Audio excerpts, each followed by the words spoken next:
entendo que é de muita relevância, que é a educação inclusiva, né? E eu vou bater um papo agora com a professora Aline Oliveira.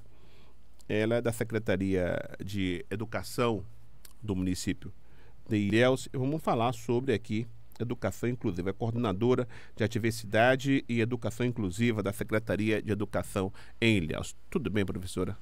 Tudo bem, Vila Nova? Bom dia a toda a equipe e bom dia às pessoas que estão acompanhando o seu programa. Muito honrada de estar aqui. Vamos falar de educação inclusiva. A gente já pode hoje dizer que o município de Ilhéus tem educação inclusiva de verdade?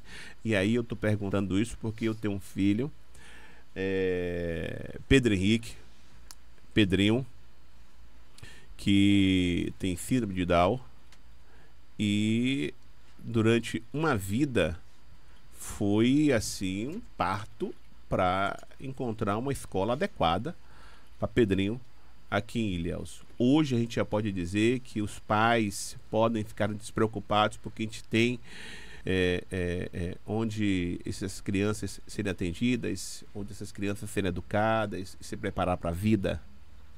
Bem, hoje nós podemos afirmar aqui no programa que nós estamos no caminho, em uma construção, para que a gente tenha essa escola inclusiva, que é uma concepção, podemos dizer, recente.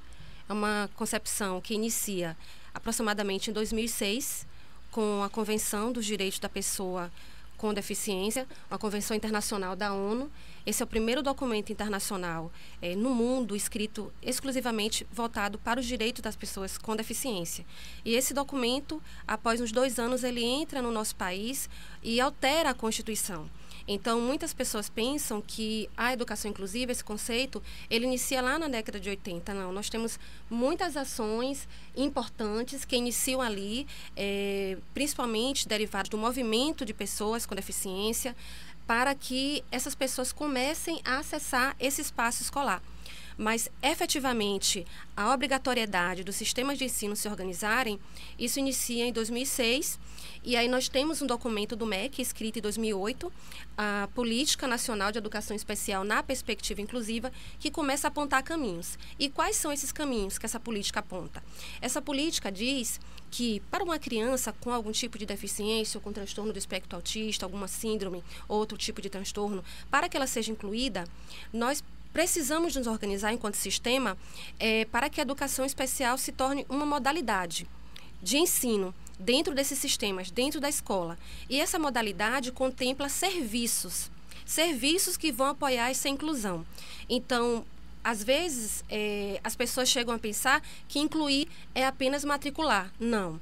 E a rede municipal não está mais nesse ponto de matricular as crianças com algum tipo de deficiência e se encerrar o assunto. Não. O município começa a se estruturar para que exista a formação de professores, para que exista a inserção desses profissionais da educação especial, e aqui eu vou mencionar alguns que são muito importantes: professor de atendimento educacional especializado, intérprete de Libras e o profissional de apoio, que nós vamos falar um pouquinho mais sobre esses serviços de educação especial daqui a pouco, mas responder a sua pergunta, né, de forma mais assertiva. Estamos nesse caminho, estamos nessa construção e nós trouxemos aqui algumas evidências do que já foi feito nessa gestão durante essa trajetória. Quais são essas evidências, professora?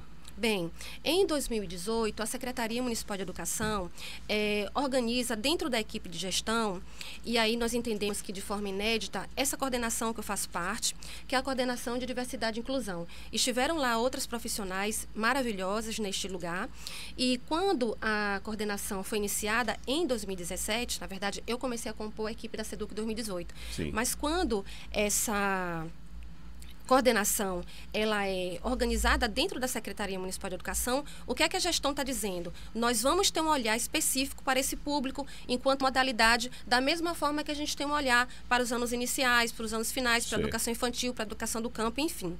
E aí, desde 2018, nós começamos com formações, seminários, divulgando os preceitos do MEC, da Lei Brasileira de Inclusão, nas escolas, para os professores, para os gestores.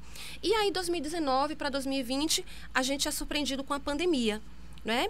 Quando retornamos da pandemia, e ainda nesse processo de pandemia, nós observamos que tínhamos que dar uma ênfase à formação, não podíamos parar, e a Secretaria Municipal criou um canal no YouTube, onde todas as formações migraram para esse canal. E como eu fazia parte da equipe de formação, começamos a produzir materiais formativos voltados para a educação inclusiva, para essa conscientização. Produzir esses conteúdos e publicando esses conteúdos. E publicando esses conteúdos, nas aulas, videoaulas, né? E aí começamos esse trabalho sempre nessa perspectiva de transversalidade. Como a gente fala da educação inclusiva para o público da educação infantil? Quais cuidados são específicos na educação infantil? Quais cuidados são mais específicos e necessários no ensino fundamental? E fomos desenvolvendo, eu sou lotada no CRIA, no Centro de Referência e Inclusão Escolar, e sempre a equipe do CRIA convergindo ali, dialogando dentro da equipe da Secretaria Municipal de Educação acerca desses temas transversais. E aí fomos constituindo esse diálogo, e no diálogo com os professores, com profissionais de educação, nós ouvíamos a contrapartida. Quais são os entraves que a escola tem? Quais as barreiras que a escola ainda enfrenta no processo de inclusão? E em 2022, houve a necessidade de se criar no município a primeira política de Estado da educação especial, porque o município não tinha. Então, quando a gente não tem um documento desse, de tanto tamanha importância, as gestões acabam que fazem o que elas entendem, o que um técnico entende, o que naquele período ele vai desenvolvendo. E aí, esse documento foi construído, você recebeu uma cópia desse documento, tá aqui, pelo Conselho Municipal de Educação, que é deliberativo, consultivo aqui no município de Ilhéus, e eu fui convidada para fazer parte do grupo de trabalho, acompanhar esse grupo de trabalho. Então, haviam 3 técnicas lá que começaram a pesquisar, a fazer a escuta ativa, começaram a construir essa política que indica como que o sistema municipal deve comportar para que realmente ele seja um sistema inclusivo. E aqui, claro, todos os outros gestores que vierem vão seguir essa cartilha, vão seguir essa bíblia. Sim. Seria isso? Sim. Isso. Então, dentro desse documento, nós trazemos todas as legislações, as normativas nacionais que embasam a inclusão, a acessibilidade, e eu gostaria de pontuar mais especificamente a Lei Brasileira de Inclusão, de 2015, e a Lei de Proteção dos Direitos da Pessoa com Transtorno do Espectro Autista, de 2012. Porque na escuta desses profissionais, ouvimos muito a fala sobre esse serviço da educação especial, sobre esse apoio, que hoje nós chamamos de profissional de apoio à inclusão escolar. Uma figura importante que a rede municipal precisa conhecer, suas funções, suas atribuições, e principalmente no sentido de compreender que o exercício desse profissional não se confunde com o exercício da docência. Segundo a Lei Brasileira de Inclusão, segundo a LDB, a Lei de Diretrizes para a Educação, docência compete ao professor. Mas o professor, sozinho, não dá conta de trabalhar todas as especificidades dessa modalidade. E aí que entram os serviços. Aí que entra o atendimento educacional especializado, que é muito importante, que o estudante com algum tipo de deficiência, que seja público-alvo da educação especial, frequente no seu contraturno escolar. Então, uma das mobilizações... Essa pessoa que vai trabalhar nesse apoio, ela precisa ter uma formação pedagógica ou não? Sim, precisa ter uma formação específica, uma formação pedagógica. Sim. Sim. Aqui vai trabalhar no apoio. Aqui vai trabalhar no apoio. Certo, sim. Segundo a Lei Brasileira de Inclusão e uma nota técnica do MEC de 2013, que orienta acerca da implementação da Lei de 2012 de Proteção dos Direitos da Pessoa com TEA, precisa ter uma formação técnica, ele precisa ingressar com o mínimo do ensino médio e uma certificação específica expedida ou pelo sistema, ou pela uma rede municipal de educação, pela Secretaria Municipal de Educação, ou a Secretaria Estadual de Educação, ou pelo MEC. E que foi essa construção que nós iniciamos na Secretaria Municipal de Educação no ano passado e encerramos agora com a certificação de cerca de 65 profissionais de apoio. Então, foi o quê? Foi quanto tempo de formação aí? Foram 10 meses de formação. Iniciamos no ano passado a pesquisa, o estudo. Nós precisamos nos aprofundar na Lei Brasileira de Inclusão, porque o exercício profissional do profissional de apoio é recente. Então, a gente está aqui com a Lei Brasileira de Inclusão, eu trouxe ela aqui para a gente observar. No artigo 3º, no inciso 13, fala sobre esse profissional de apoio. Pessoa que exerce atividade de alimentação, higiene, locomoção do estudante com deficiência e em todas as atividades escolares que se fizer necessária. Mas ainda não temos um documento normativo do MEC que oriente realmente acerca dessa especificidade. Então, nós tivemos que beber em outras fontes, tivemos que estudar sobre ensino colaborativo para produzir a nossa formação, baseada na Lei Brasileira de Inclusão e baseado nos estudos que já foram iniciados no MEC acerca da atribuição da função desse profissional de apoio. Muito bem. Os alunos de escola pública vão ter esse atendimento especial. E os alunos das escolas particulares? Quem vai fazer a fiscalização? É a Secretaria de Saúde do município, é o governo municipal que vai fiscalizar para saber se as escolas particulares também têm essa mesma preparação? A Lei Brasileira de Inclusão diz que o estabelecimento do exercício dessa profissão se deve para a obrigatoriedade, rede pública e privada. E privada, certo. Então, eu acredito que alguma instância, aqui, não sei se o Conselho Municipal de Educação, né, acredito que é o Conselho Municipal de Educação, que faz também essa fiscalização, porque não é algo pontual da rede pública. Certo. Rede privada também precisa se organizar. Então, o Conselho que pode fazer essa fiscalização para Sim. saber se a rede privada também está atendendo, se está preparada da forma que a rede pública está. Sim. Isso é importante isso. Na prática, como é que vai ser aplicado isso na escola? Na linguagem que todo mundo vai entender mesmo. Como é que vai funcionar isso? Os pais e as mães de alunos, para eles, quem está assistindo o programa, quem está ouvindo o programa, para eles entenderem como isso vai ser aplicado lá na prática nas escolas. Pronto, muito boa sua pergunta. Na prática, quando o estudante com algum tipo de deficiência, ele ingressa na rede municipal, ele é encaminhado para o CRIE, para um processo de triagem. É muito importante a sua pergunta também, porque não é o laudo que define o encaminhamento desse aluno para algum tipo de serviço. A própria lei Berenice Piana, que é essa lei de 2012 que eu mencionei, fala que é comprovada a necessidade. Então, nós temos um serviço, que é o atendimento educacional especializado, que é recomendado, sim, que esse estudante frequente no contraturno esse serviço. E nós temos esse outro tipo de serviço, que é o apoio à inclusão, que vai acontecer na sala de aula, junto com o professor. Então, quando acontece esse processo de triagem, nós vamos observar, através do centro de referência, através de uma equipe que será organizada para identificar se há comprovada necessidade. Por quê? Se o estudante não tiver essa necessidade, esse apoio pode comprometer a sua autonomia. Então, é muito importante que as famílias entendam qual é o primeiro caminho.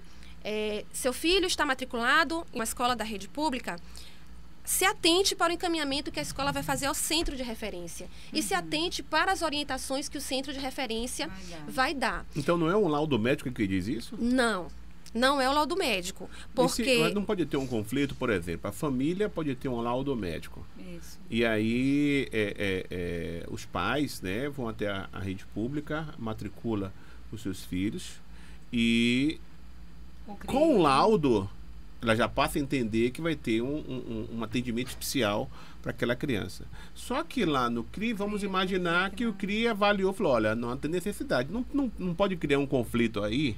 Sim, tem um conflito. E esse conflito é sanado, a família é chamada para uma reunião, a gente mostra o que realmente está acontecendo por trás desse contexto do laudo. Não é o laudo que define. A própria lei de 2012 é bem clara em dizer que não é o laudo que define a condição da necessidade de uma pessoa.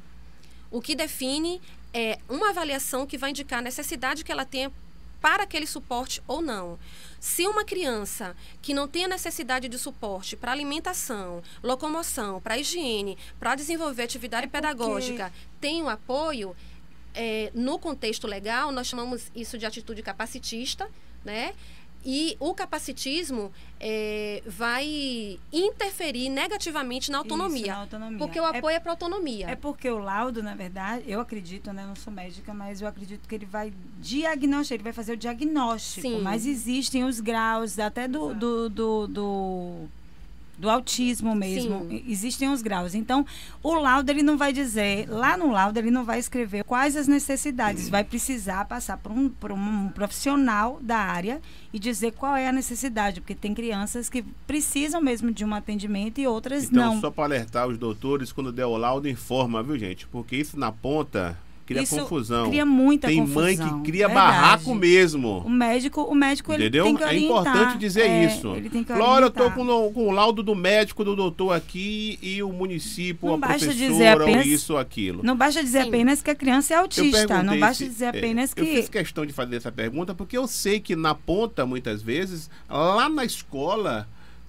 Tem a mãe que vai pra cima mesmo, né? Vai dar de cima da diretora, e cria um problema sério. E é justificável, né, Vila? Porque você já está passando por tudo isso. De repente, o médico vira para você e fala: seu filho apresenta esse tipo de deficiência. Com tal. laudo, pronto. Com laudo, e acabou. E não explica.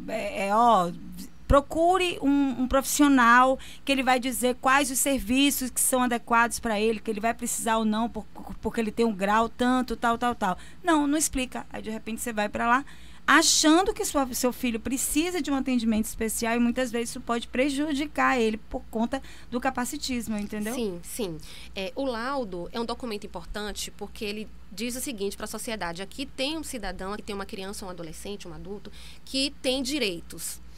A pessoa com deficiência possui direitos para que ela viva na sociedade de forma acessível, equidade de direitos a pessoas sem deficiência. Então, o laudo é muito importante nesse sentido. Mas o laudo não determina a real necessidade do aluno, principalmente a necessidade pedagógica. Quem determina a necessidade pedagógica do aluno é a equipe pedagógica, a equipe psicopedagógica que vai avaliar. Um exemplo básico. Essa avaliação é anual? Anual. Acontece a partir do momento que a criança ou o estudante é encaminhado para o centro de referência escolar. Eu quero pontuar uma questão também específica sobre o profissional de apoio. Nós estamos nessa construção, tá? Esse ano nós tivemos a inserção do profissional de apoio no plano de cargos, carreiras e salários. Então, pela primeira vez, nós vamos ter efetivamente a possibilidade de ter essa figura, profissional de apoio. Onde entra o profissional de apoio na rede municipal de Ilhéus e dentro desse contexto nacional. Muitos municípios começaram a observar e beber em uma fonte de uma cidade de São Paulo, chamada São Carlos, que tem uma das maiores universidades federais do Brasil, em que lá as pessoas têm graduação, estudam graduação em educação especial, mestrado, doutorado. Então, as pesquisadoras de lá, a ênfase delas é no ensino colaborativo. Então, nós começamos a desenvolver esse trabalho, querendo mostrar para o sistema de ensino e para essas famílias como acontece o ensino colaborativo, que é essa atividade de coparticipação entre professor da sala regular, professor de atendimento educacional especializado, o apoio da educação especial que essa criança precisa e a família. Então, é interessante que aconteça o diálogo. E eu estou chamando a atenção desse ponto porque, devido a essa prática de ter um estagiário que começou lá nessa universidade, os estudantes da graduação em educação especial iam fazer estágio na sala comum com esse tipo de apoio. Daí vem a proposta que se chama ensino colaborativo. Só que foi disseminada a terminologia chamada coensino, que eu gostaria de desmistificar aqui, que atribui esse tipo de apoio a essa nomenclatura. E não é coensino, não é cuidador, não é? Cuidador agora é utilizado para cuidar de idosos. Em alguns lugares esse profissional é chamado de monitor, mas nós escolhemos para a rede municipal profissional de apoio à inclusão escolar, devido que preconiza a Lei Brasileira de Inclusão e a Lei de Proteção dos Direitos da Pessoa com Transtorno do Espectro Autista. Esse profissional, ele vai ser... esse profissional que vai trabalhar, ele vai ser formado em quê? Profissional de apoio. Quem vai uma formar? função. Já Aqui, formamos Ilhéus. a primeira turma, a Secretaria ficou Municipal 10 de meses Educação. Então, aí. vocês mesmos... é isso. Então, são Isso. esses aí, né? Isso. Dessa formação. Eu trouxe a ementa, inclusive, E outra para vocês darem uma dúvida olhadinha. que você falou que é Isso. anual a Avaliação. A avaliação. Num caso de um aluno ele ser diagnosticado no meio do processo lá na escola, que isso acontece, a pessoa não é diagnosticada apenas no início do ano, no final do ano. como é que vocês vão trabalhar isso? A família avisa, porque a gente estava naquele processo de como é que vai ser a prática, Sim. né? A família, ela avisa vocês, e aí tem essa nova avaliação para no meio do processo, lá para maio ou para agosto, vocês inserem esse serviço para essas crianças? Sim, a família pode fazer essa mobilização a partir da própria escola. A família que está investigando algum transtorno, alguma deficiência no seu filho já pode sinalizar na escola. Eu falo na secretaria isso pra não da dizer escola. assim, só ano que vem agora, não, né? No ato de matrícula, assim que essa criança ingressa na escola, não sei se é a sua pergunta. Se a criança ingressou no início do ano, ela tem esse acompanhamento no início do ano. Mas vamos supor que em maio a família começou esse processo de investigação e esse laudo e essa avaliação chega em abril, em maio. Não tem problema. Quando chegar essa avaliação, faz a comunicação. Agora, as nossas escolas, a estrutura física dessas escolas, tem capacidade de receber esses profissionais para fazer esse acompanhamento? Tem. Nós já estamos com esses profissionais ainda no regime de estágio, né? Muitos municípios no Brasil, não é a realidade de Ilhéus, atuam com apoio com o estagiário. O que foi que nós fizemos? Nós conversamos na Secretaria Municipal de Educação, com o Conselho Municipal de Educação, e instituímos dentro da Política Municipal de Educação que esse profissional vai para o plano de cargos e salários, ele vai passar a constar, o plano de cargos vai passar não, ele já consta, né? Só falta ser implementado, ele vai passar a constar as equipes escolares. Então, todo esse desenho de, inclusive a rede municipal, pensa nisso também, quantitativo de alunos por turma, isso tudo entra no processo de educação inclusiva. A turma não pode estar superlotada, o espaço físico. Então, toda essa construção, sim, é pensada, tanto no apoio humano, no recurso humano, do profissional de apoio, quanto na parte acessível da física da escola. Uma sala de aula que tenha um aluno especial, ou um aluno que precise do apoio desse profissional. A quantidade de alunos da sala tem que ser menor ou pode ser a mesma quantidade de alunos que as demais salas têm? Excelente pergunta. O quantitativo de alunos por turma, ele deve ser um quantitativo adequado para o professor ministrar suas aulas, independente da presença de alunos com ou sem deficiência. Sim. Né? O entendimento de que precisa se reduzir a quantidade de alunos em razão de ter algum estudante com deficiência também é um pensamento tido como capacitista. Então, as turmas já devem ser pensadas no quantitativo adequado que o sistema de ensino recomenda 3, mas no sentido de que não se concentre uma quantidade grande em uma determinada turma. Porque, infelizmente, nós vemos de um período em que as pessoas criaram perfis.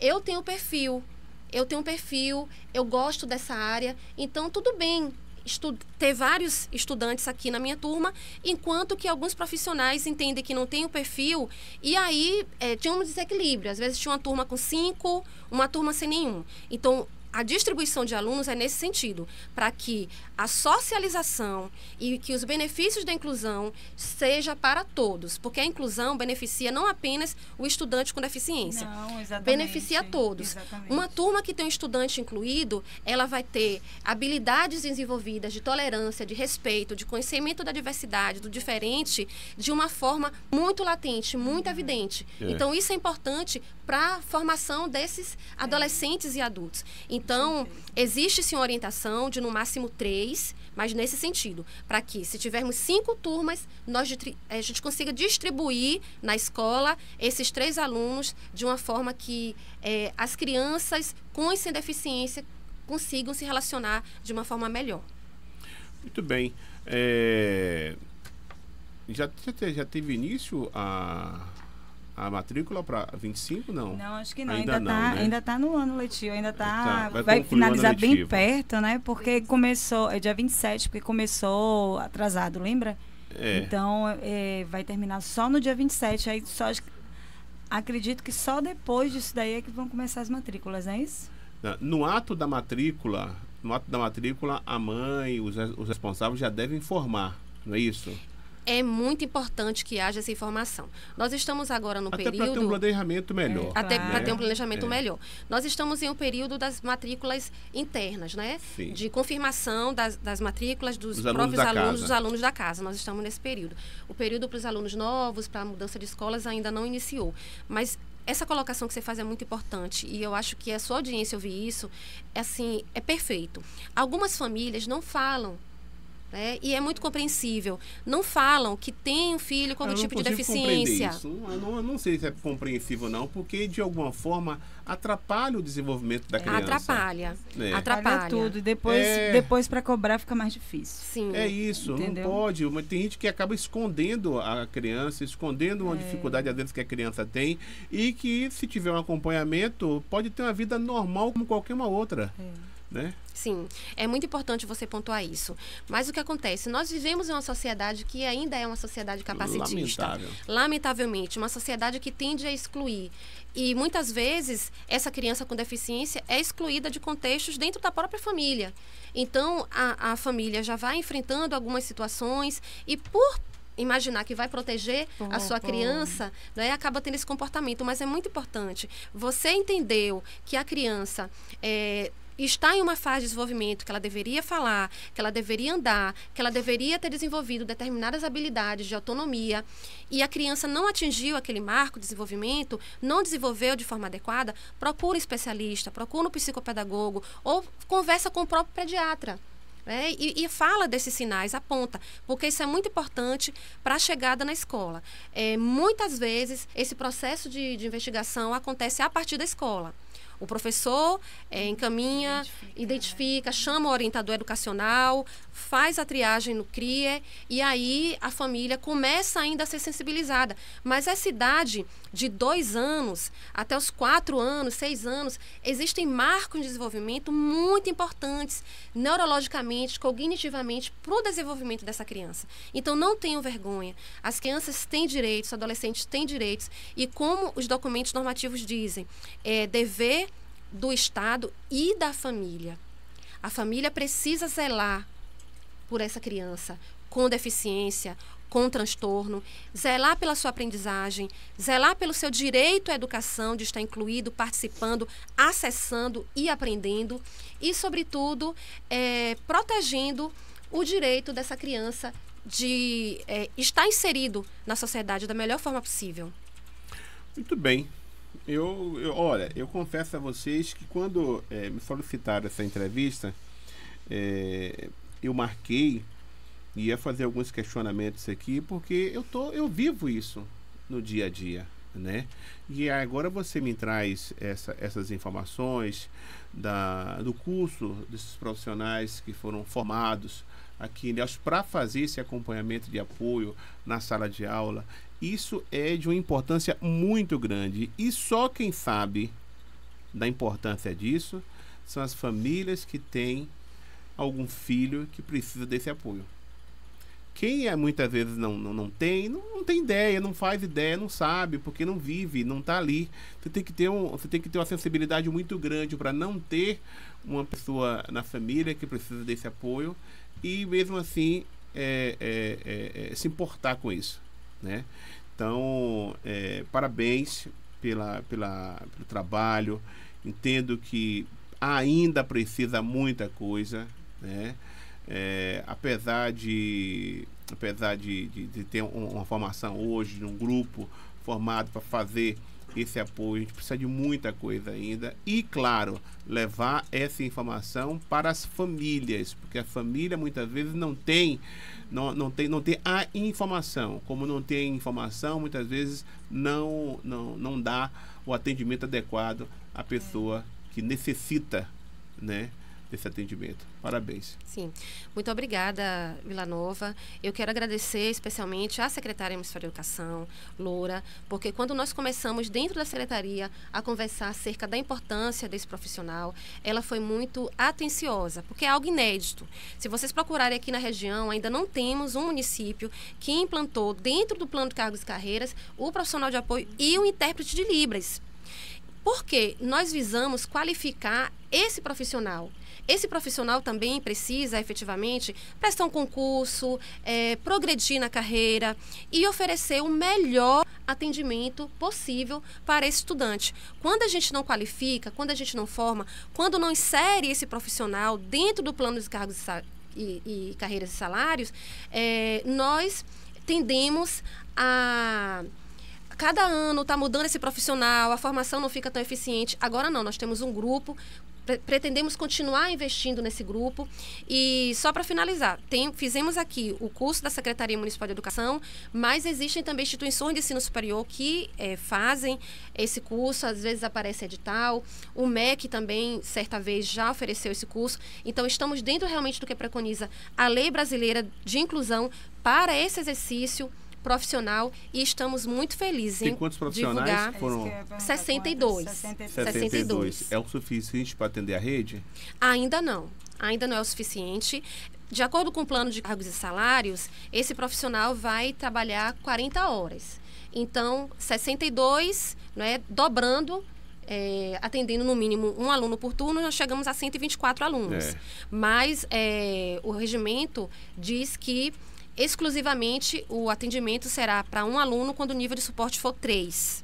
Tá? Esse profissional de apoio pode trabalhar com 1, 2 alunos, no máximo 3. Exclusivo para 1 quando o nível de suporte for 3. Então, com esses 62, a gente consegue chegar ali em aproximadamente 150 apoios à inclusão. E a previsão da nova turma, quando? Pretendemos que as próximas gestões continuem com esse trabalho. É importante, resumindo, o BO agora é com Valderico. Tem que chamar a atenção para isso, que continue, porque já é um passo que, a meu ver, me desculpe, não é criticando aqui em Ilhéus, e eu sei que isso acontece em várias cidades, mas é atrasado, infelizmente, porque você tem uma pessoa que entenda de Libras numa escola da rede municipal. Só agora, não estou falando que isso acontece aqui em Ilhéus só, entendeu? Já tinha... Mas ela falou... de Libras. Dentro do plano de cargos e salários. Dentro do plano. Então, graças a Deus.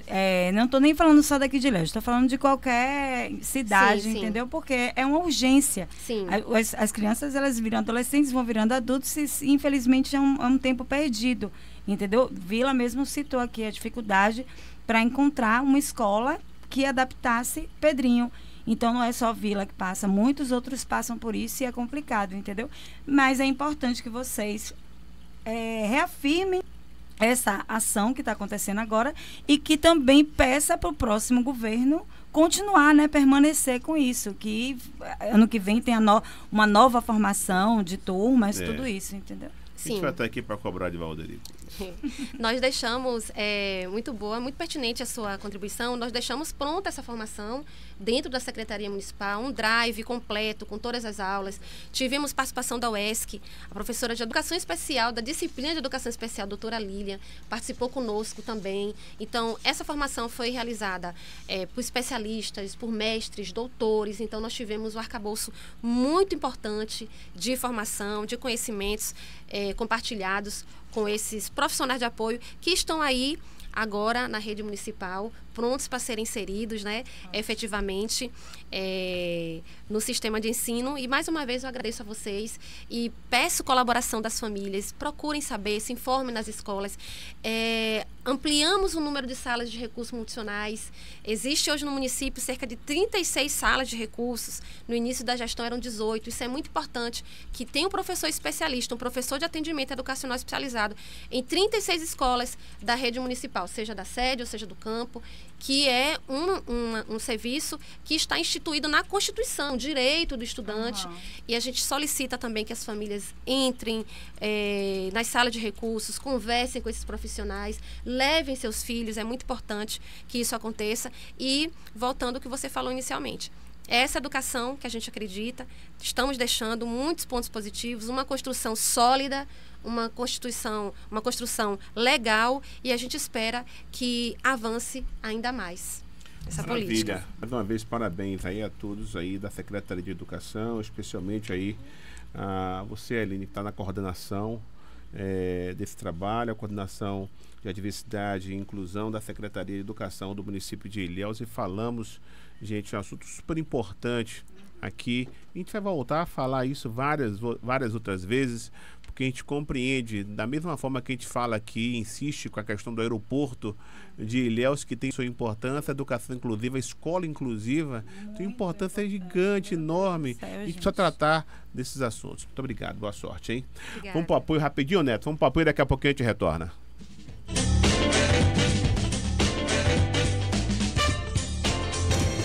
Estamos apresentando O Tabuleiro, jornalismo verdade. Ilhéus FM, sua rádio conteúdo. Ilhéus